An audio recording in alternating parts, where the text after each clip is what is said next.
랭아! 영순이 여러분 안녕하세요. 랭킹스쿨입니다. 아주 먼 옛날 수렵 채집 생활을 끝내고 농경 문화가 자리 잡은 시기 고대 인류의 평균 키가 10cm 이상 줄어든 기록이 있다는 사실 아시나요? 그간 다양한 동식물을 섭취하다 농작을 통해 곡물에만 의존한 것이 원인이었다고 하는데요. 이후 인류는 생태계 정점을 찍으며 눈부신 발전을 거듭 식량은 풍족해졌고 인류의 키는 나날이 커져갔습니다. 인류학자들의 주장에 따르면 앞으로 1000년 뒤인 서기 3000년쯤엔 인간의 평균 키가 무려 2m에 달할 수도 있다고 하는데요. 이런 환경적인 요인으로 신체 크기가 변화한 종은 인간 외에 또 있습니다. 오늘 랭킹스쿨에서는 원래 인간보다 컸던 동물 탑 3에 대해 알아볼게요. 3위 펭귄. 평균 신장 50에서 60cm, 길어야 최대 1m에 불과한 펭귄은 아담한 신체 사이즈만큼이나 귀여운 뒤뚱뒤뚱 걸음걸이가 트레이드마크죠. 생김새와 행동 모두 보호 본능을 자극하며 귀여움의 대명사로 불리지만 사실 지금으로부터 약 4천만 년 전 신생대에 살던 펭귄들은 오늘날의 펭수나 펭구 같은 현재 우리가 생각하는 펭귄의 이미지와는 상당히 파니한 비주얼을 자랑했다고 합니다.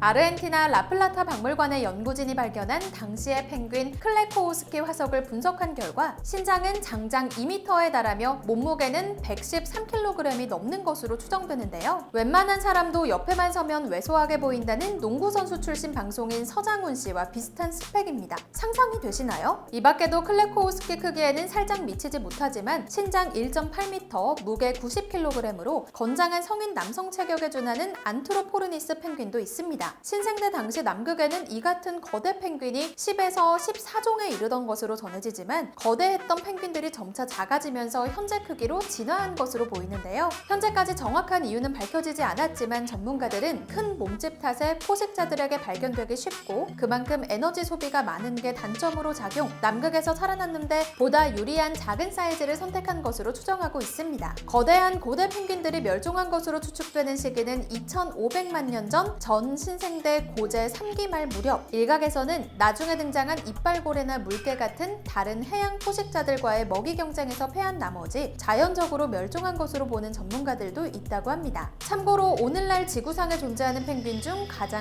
거대한 크기를 자랑하는 황제 펭귄의 경우 초등학교 저학년 평균 신장인 1.2m에 불과합니다. 정말 많이 줄어들었죠?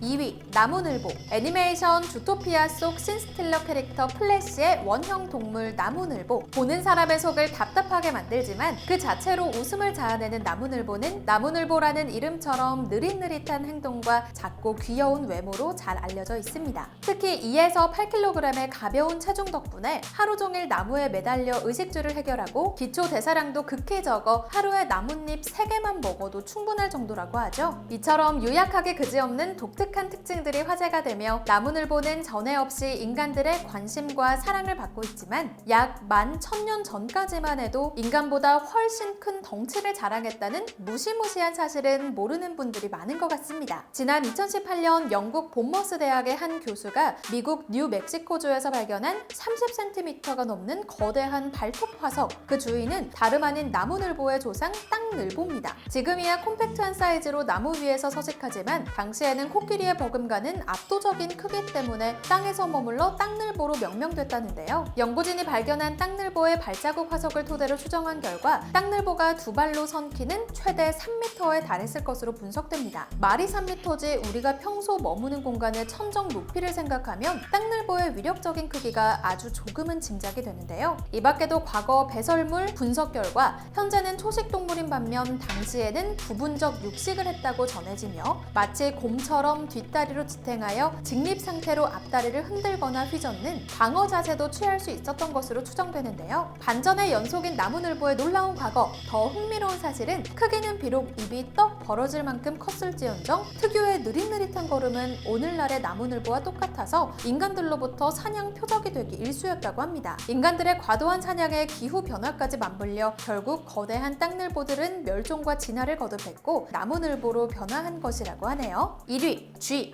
인류의 농경 문화가 자리 잡은 이래 지구상에서 인간과 더불어 가장 널리 분포하는 동물, 설치류과 동물 쥐를 빼놓을 수 없죠. 쥐는 앙증맞은 크기와 깜찍한 앞니 덕분에 여러 매체에서 귀여운 동물로 소비되곤 하지만 정작 실생활에서 쥐를 만나면 사람들은 경악하게 바쁩니다. 그도 그럴 것이 힘들게 기른 농작물이나 저장해 놓은 음식물을 훔쳐먹는 건 기본, 전선을 물어뜯어 정전을 초래하거나 심지어 화재를 일으키는 경우도 많기 때문인데요. 여기에 인류 사상 최악의 법률행위로 꼽히는 14세기 흑사병을 빠르게 확산시킨 주범으로 여겨지며 비위생적이고 위험한 동물로 거부감을 자아낼 때가 많죠. 그래서 손바닥만한 작은 크기의 쥐에도 소스라치게 놀라는 사람들이 많고 미국 지하철에서 소형 강아지 크기의 쥐라도 발견되면 뉴스에 보도될 정도입니다. 그런데 여기 우리가 인터넷에서 접한 대형 쥐를 반려동물 수준으로 귀엽게 만드는 초대형 거대 쥐가 있다고 하는데요. 길이는 3m, 몸무게는 700kg에 육박하는 포메로미스 페터르소니가 그 주인공입니다. 800만 년 전 고대 오르노코 아마존에서 서식한 것으로 전해지는 이 쥐는 독일의 한 연구팀이 베네수엘라 북서쪽 지역에서 발굴한 화석 골격을 분석한 결과 지금의 쥐와는 달리 긴 꼬리와 두 뒷다리를 이용해 직립 자세로 움직였을 것으로 추정되는데요. 하지만 지금의 사자 크기에 준하는 거대한 고양이과 동물들 역시 비슷한 시기에 등장, 큰 크기에도 불구하고 맹수들의 표적에서 벗어나지 못해 멸종됐다고 하네요. 그때 멸종되지 않아 지금까지 살아남았다면 어땠을지 생각만으로도 소름이 쫙 끼치는데 당시 포베로미스 페터르소니가 100% 사라진 건 아니라고 합니다. 우리에겐 생체 실험지로 잘 알려져 있는 모르모트 쥐가 과거 포베로미스 페터르소니와 먼 친척 관계에 놓여있던 것으로 밝혀진 것인데요. 거대 몸집을 자랑하던 친척은 진작에 멸종됐지만 1kg의 자그마한 크기의 모르모트는 현재까지 명맥을 유지하는 게 참 아이러니하네요.